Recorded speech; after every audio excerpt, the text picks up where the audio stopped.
Hello, नमस्कार, good morning, सुप्रभात छात्रों। पिछले वीडियो में हमने रहीम की 12 दोहों का अध्ययन कर लिया था। अब हम अगले दोहे से शुरू करते हैं। बड़े बड़ाई ना करे, बड़ों ने बोले बोल, रहीमन हीरा कब कहे, लाख टका मेरो मोल। बड़े बड़ाई ना करे, बड़े मतलब महान लोग, बड़ाई ना करें, बड़ों ने बोले बोल, रहीमन हीरा कब कहे, लाख टका मेरो मोल। लाख टका मतलब लाखों रुपये, मोल मतलब मूल्य, मेरा मूल्य लाख टका कब है। इसमें बड़े लोगों को आत्म प्रशंसा नहीं करने वाला बताया कवि ने, कि जो बड़े लोग होते हैं ना, महान लोग होते हैं, वे अपनी प्रशंसा स्वयं नहीं करते, खुद की बड़ाई स्वयं नहीं करते।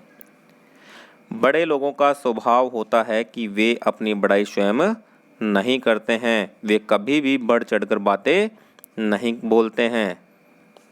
रहीम जी कहते हैं, रहीमन हीरा कब कहे, लाख टका मेरो मोल। इसके लिए रहीम जी ने एक उदाहरण दिया है, एक दृष्टांत दिया है। क्या कहा है कि हीरा मूल्यवान होता है किंतु वह कभी नहीं कहता, हीरा कब कहे, कभी नहीं कहता कि उसका मूल्य लाखों रुपये में है, लाखों रुपयों में है, लाख टका मेरो मोल। हीरा बहुत मूल्यवान होता है लेकिन वो खुद कभी नहीं कहता कि मेरा मूल्य लाखों रुपयों में है।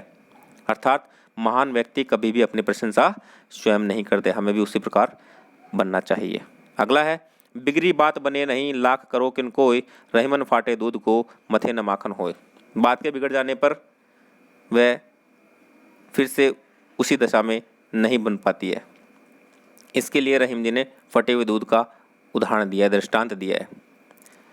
इसमें व्यक्ति के आत्मसम्मान को महत्वपूर्ण बताया कवि ने, तथा वाणी पर नियंत्रण रखने को कहा है। क्या कहा है?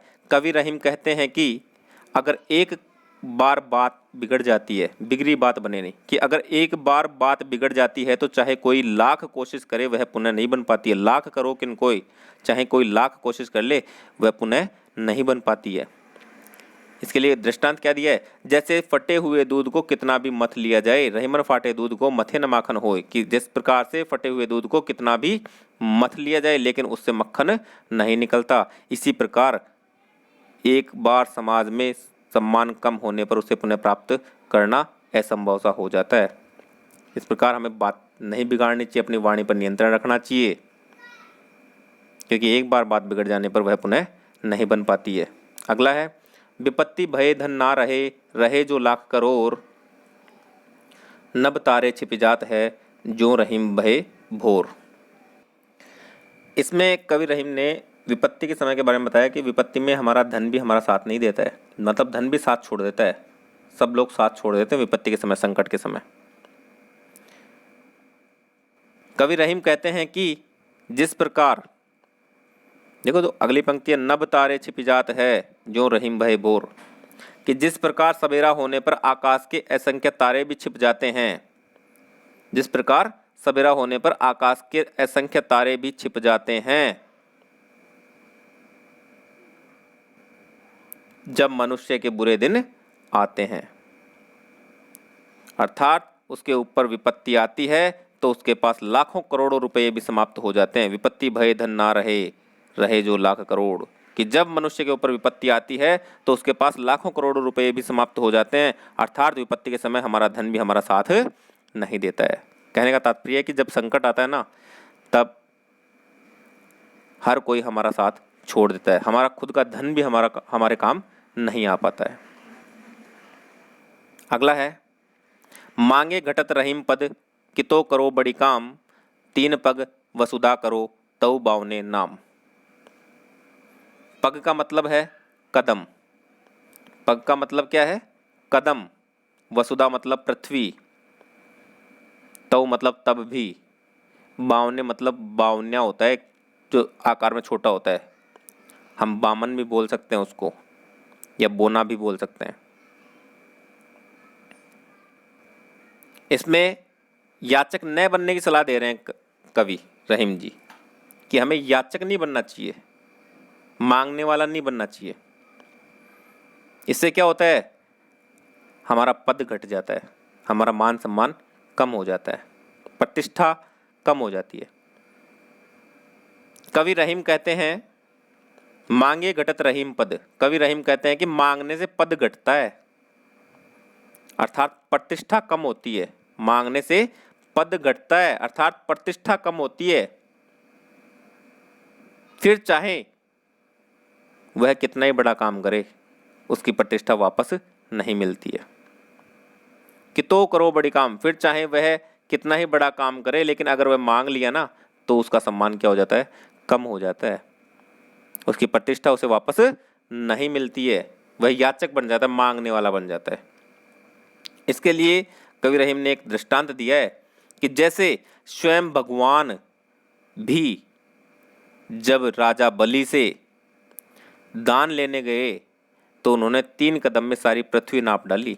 कि जब भगवान भी याचक बन के मांगने वाले बनकर राजा बलि के पास दान लेने गए थे तो उन्होंने 3 कदम में, 3 पग में सारी धरती को नाप डाला था। परंतु इतना महान कार्य करने पर भी उनका नाम क्या रहा, वामन रहा, अर्थात बोनाई रहा उनका नाम। कि भगवान थे, वो बहुत बड़े थे, ईश्वर थे, और उन्होंने काम भी बहुत बड़ा किया था, लेकिन उन्होंने काम क्या कर दिया था, मांगने का काम कर लिया था, इसलिए उनका पद क्या हो गया, घट गया, उनका नाम छोटा ही रहा, बामन पड़ गया, उनका नाम बोना पड़ गया था। तो हमें कभी मांगना नहीं चाहिए, याचना नहीं करनी चाहिए, याचक नहीं बनना चाहिए, ऐसा कवि रहीम ने इस दोहे में कहा है। अगला है, मान सहित विष खाए के शंभु भय जगदीश, बिना मान अमृत पिए राहु कटायो शीस। मान का मतलब है सम्मान, विष का मतलब है जहर, शंभु का मतलब है शिवजी या शंकर भगवान, जगदीश मतलब जगत के स्वामी या जगत के ईश्वर। बिना मान अमृत पिए राहु कटायो शीस। राहु एक राक्षस का नाम है जिसने कपटपूर्वक देवताओं के अमृत को पी लिया था। इसमें सम्मान से तो विष पान करना भी श्रेष्ठ बताया गया है। इस दोहे में सम्मान से तो अगर कोई विष पान भी कर लेता है तो उसे भी क्या बताया गया है, श्रेष्ठ बताया गया है। कवि रहीम कहते हैं कि देवताओं के आग्रह पर सम्मान के साथ शिवजी ने जहर पिया था। कि मान सहित विष खाए के शंभु भय जगदीश, कि देवताओं के आग्रह पर सम्मान के साथ शिव शंकर ने जहर पी लिया था, तब भी वे क्या कहलाए थे, जगत के स्वामी, शंभु भय जगदीश। सम्मान के साथ जहर पीकर भी वो क्या कहलाए थे, जगदीश कहलाए थे, अर्थात जगत के स्वामी कहलाए थे। परंतु बिना मान अमृत पिए राहु कटायो शीस, परंतु बिना सम्मान के राहु नामक राक्षस ने कपटता से, धोखे से, छल से देवताओं के बीच छिपकर अमृत पान किया तो भी उसे अपना सिर कटवाना पड़ा। बिना मान अमृत पिए राहु कटायो शीस। कि छल कपट से जो कार्य करते हैं तो उसे उसका नुकसान होता है। अगला है, रहीमन जिह्वा बावरी, कही गई सरग पताल, आपू तो कहीं भीतर रही जूती खात कपाल। जिह्वा मतलब जीव, बावरी मतलब पागल या मूर्ख, स्वर्ग पाताल आकाश पाताल, स्वर्ग मतलब स्वर्ग भी होता है, हम आकाश भी ले सकते हैं इसका, पाताल आकाश पाताल की बातें। आप तो कहीं भीतर रही जूती खात कपाल, कपाल मतलब मस्तक, सिर। इसमें कवि ने सोच समझकर बोलने का संदेश दिया है कि हमें जो भी बोलना है वो सोच समझकर बोलना चाहिए। कवि रहीम कहते हैं कि यह जीव बड़ी नादान है, मूर्ख है। रहीमन जिह्वा बावरी, रहीम जी कहते हैं कि जीव है ना, ये जिह्वा है बहुत बावरी है, बावली है, अर्थात मूर्ख है, नादान है ये, जो कुछ भी बोलकर कही गई सरग पाताल, जो कुछ भी बोलकर अर्थात आकाश पाताल की बात कहकर, आपू तो कहीं भीतर रही, आकाश पाताल की बात कहकर आप तो मतलब स्वयं तो भीतर चली जाती है, मुंह के अंदर छिप जाती है। जूती खात कपाल, और उसके कारण जूते सिर को खाने पड़ते हैं। जूती खात कपाल कि वो तो कुछ भी बोलकर, अंट संट बोलकर मुंह के अंदर छिप जाती है और जूते सिर पर पड़वा देती है, जूते सिर को खाने पड़ते हैं उसके कारण से। अर्थात हमें सोच समझकर अवसर के अनुसार बोलना चाहिए, समय के अनुसार बोलना चाहिए। अगला और अंतिम दोहा है रहीम जी का, अमृत ऐसे वचन में रहीमन रिस की गांस, जैसे मिसरीहू में मिली नीरस बांस की फांस। अमृत मतलब मधुर, अमृत के समान। रिस मतलब क्रोध, गुस्सा, गांस मतलब गांठ। नीरस मतलब नीरस या रसहीन। फांस मतलब तिनका। इसमें कवि ने वाणी को मधुर रखने तथा अप्रिय शब्दों के प्रयोग से बचने को कहा है। बोलते समय हमें अप्रिय शब्दों का इस्तेमाल नहीं करना चाहिए, अच्छे शब्दों का प्रयोग करना चाहिए, बुरे शब्दों का प्रयोग नहीं करना चाहिए, अपनी वाणी को मधुर रखना चाहिए। ऐसा कुछ संदेश इस दोहे के माध्यम से कवि रहीम ने दिया है। कवि रहीम कहते हैं कि मधुर वचनों में क्रोध की बातें उसी प्रकार खटकती हैं।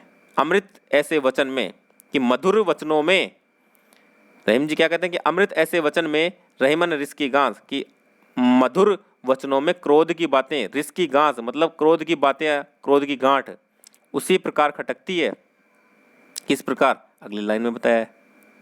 जैसे मिसरीहू में मिली, मिसरीहू मतलब मिस्री में मिली निरस बांस की फांस, कि जैसे मिस्री में मिली हुई रसहीन, निरस मतलब रसहीन बांस का तिनका गले में अटकता है, उसी प्रकार से मधुर वचनों के बीच में क्रोध की बातें शोभा नहीं देती हैं।